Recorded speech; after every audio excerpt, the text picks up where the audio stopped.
د افغانستان د کرکټ ملي لوبډلې ځوان، تاند او پیاوړی لوبغاړی راشد خان د 1998 زیږدیز کال د سپټمبر په 22 نیټه د افغانستان په ننګرهار همیشه بهار ولایت کې دنیا ته سترګې پرانیستي.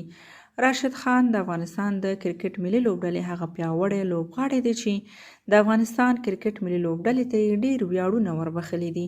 راشد خان د نړۍ د کرکټ د ستورو په هغه کتاب کې لومړی ځای لري چې څه وخت مخکې د امریکا د متحده ایالاتو کې د کرکټ د غوره لوبغاړو لپاره چاپ شوی و. راشد خان د کرکټ د نړۍ هغه ستوری دی چې په ټوله نړۍ کې په میلیونونو مینوال لري. راشد خان د افغانستان کرکټ ملي لوبډلې ترڅنګ په نړیوالو کرکټ لیګونو کې هم د پام وړ لوبغاړی دی.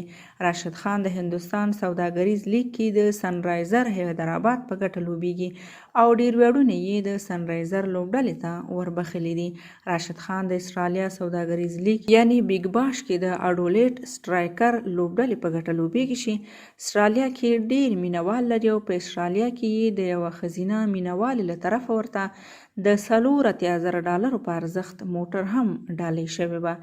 راشد خان په ښی لاس لیګ بریک توپ اچونه کوي او همداراز په ښي لاس توپ وهنه هم کوي.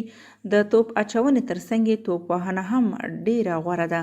راشد خان په 2015 زیږدیز کال کې د افغانستان کرکټ ملي لوبډله کې ځای وموند او خپله وړتیا یې ښکاره کړه چې د نړیوالو پام یې ځان ته جلب کړو.